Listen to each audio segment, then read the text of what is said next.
Thank you all for being here today. I'm very grateful for being able to participate in the ITC conference. And I want to also thank all of my teachers and colleagues and students for allowing me to address some of these ideas. And in particular, gratitude to H.P. Blavatsky, William Quan Judge, and Raghavan Iyer.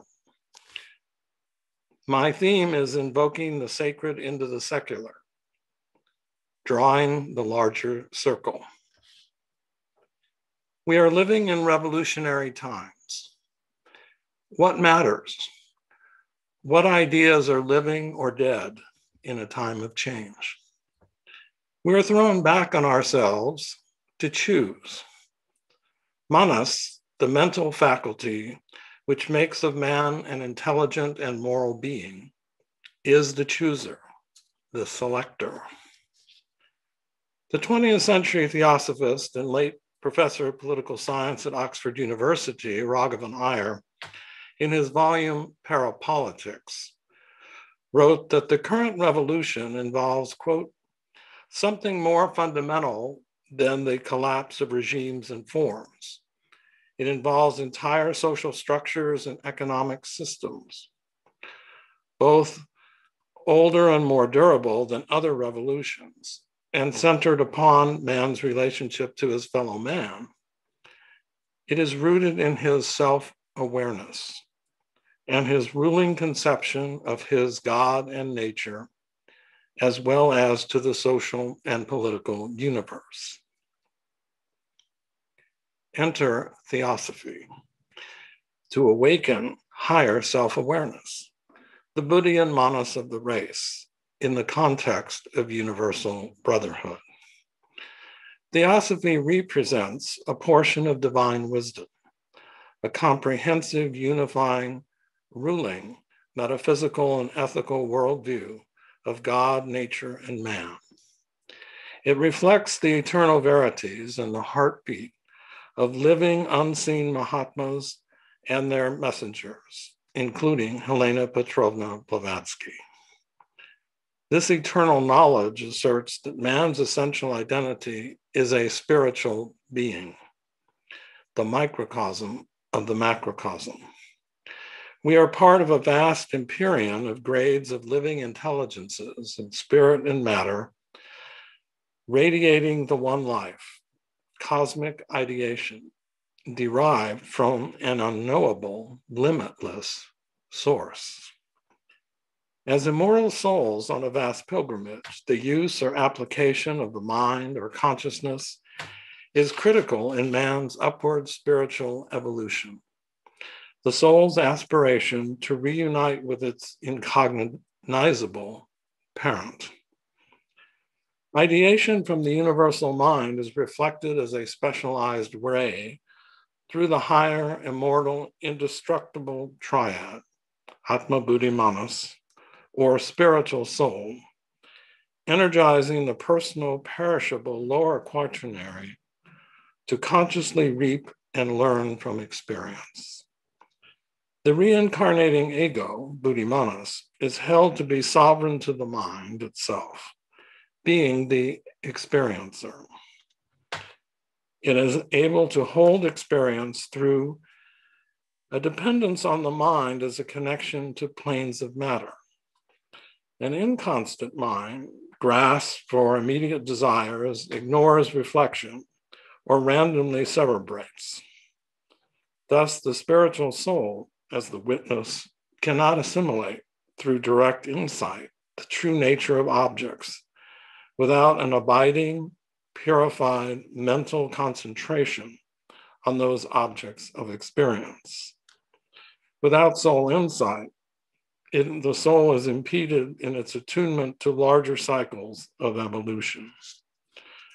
William Quan Judge writes, "For if we are but mind, we can never attain real knowledge, because the incessant panorama of objects eternally modifies the mind, which is uncontrolled by the soul. always preventing real knowledge from being acquired. But as the soul is held to be superior to the mind, it has the power to grasp and to hold the latter, if we but use the will to aid it in the work.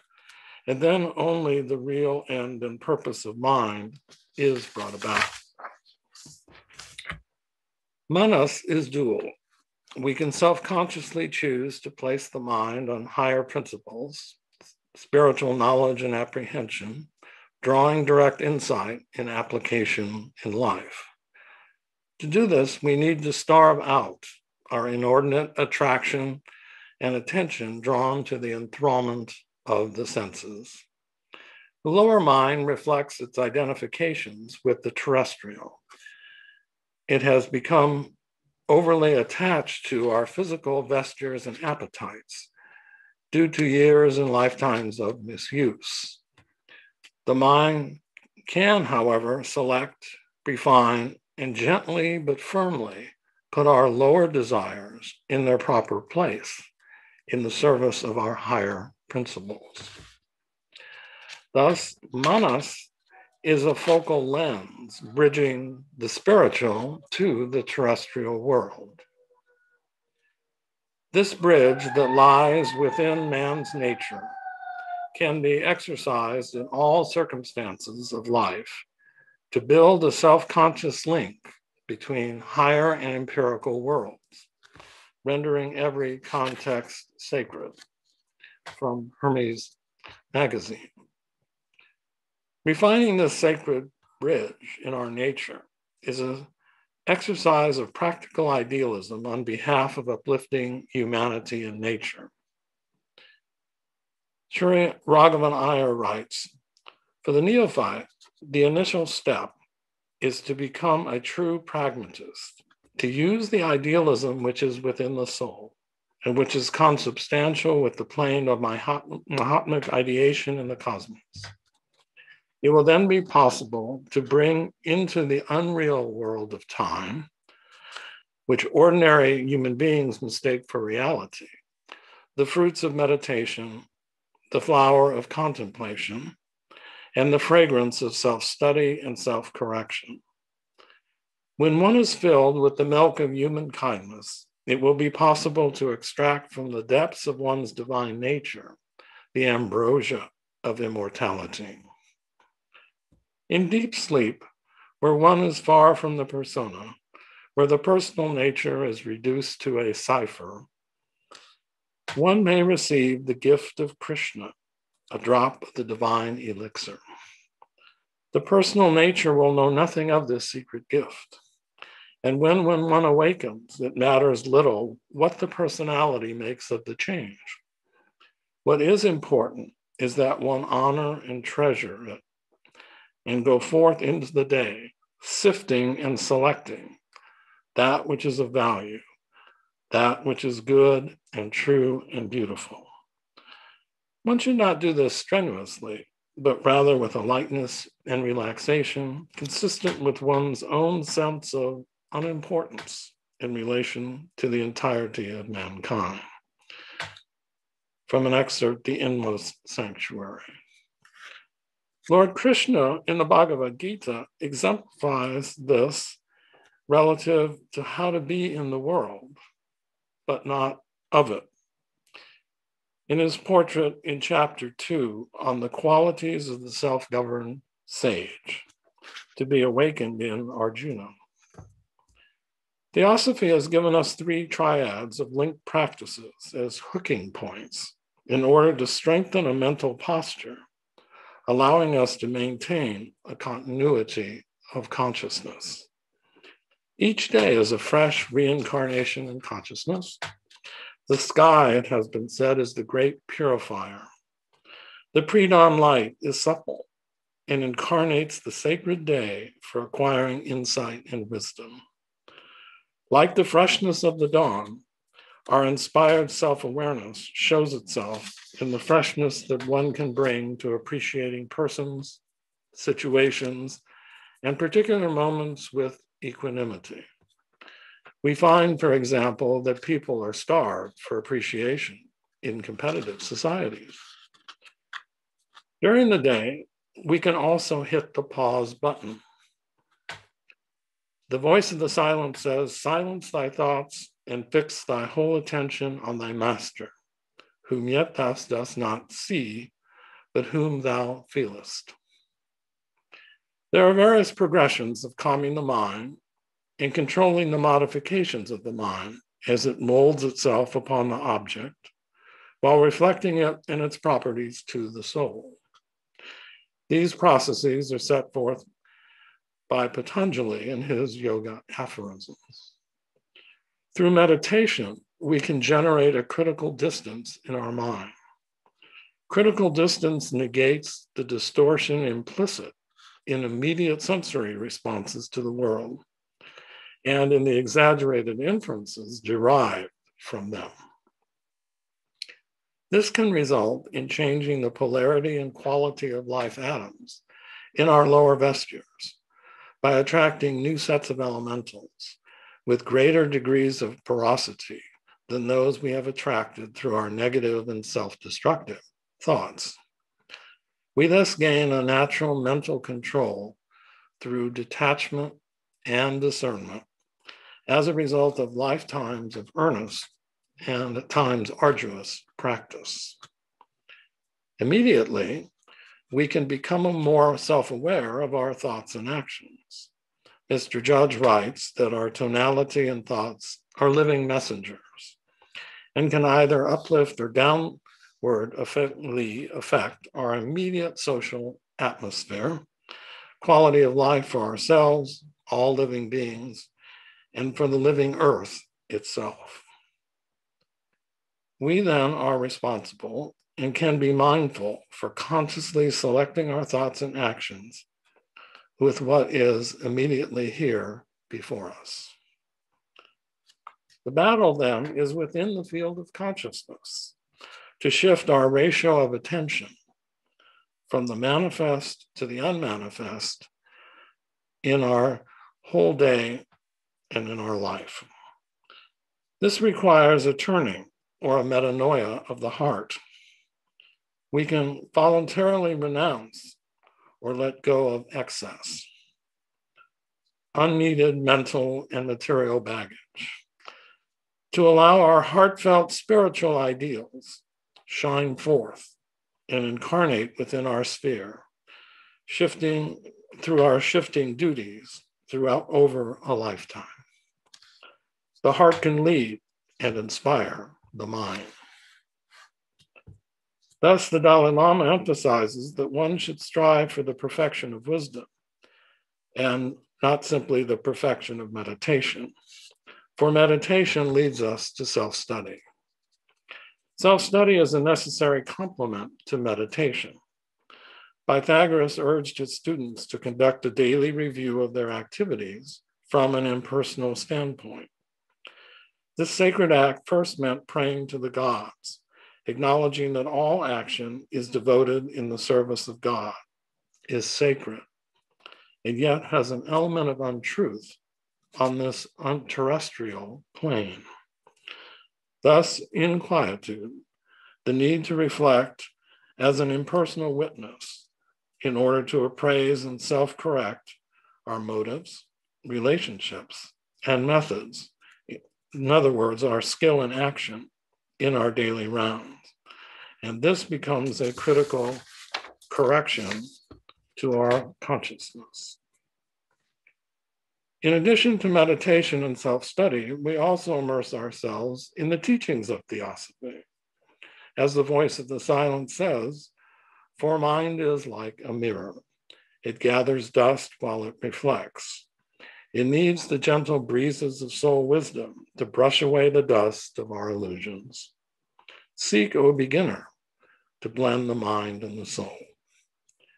Theosophical study, application, and working for promulgating universal theosophical ideas compose a triad. One can place one's mind on looking into abstract ideas with their fertile, multidimensional meanings. One can sift, choose, and apply a seminal idea in different contexts in one's daily life, thus gaining a more holistic view of how that of how that idea can energize the mind and the soul. One can also work for Theosophy, including the public propagation and application of ideas through its illumination and relevance to contemporary society. Theosophical ideas, however, will not progressively awaken without right action. Ideals must be put into action to be potent. For the 20th century Theosophist B.P. Wadia, right action derives from right motives and right thoughts, which are on behalf of the whole, not the part, both made from the standpoint of the higher triad. Within this mental posture of universality in our lines of thought, Sri Wadia discerns that there are three motives for right action: the path of good works, dana, charity; tapas, thoughtful control or moral fitness; and yajna, enlightened sacrifice. All are Krishna's good deeds. This habit of doing daily a few acts of dana, of tapas, and yajna leads us to perform all our duties for the ray of the Supreme Spirit at the core of consciousness.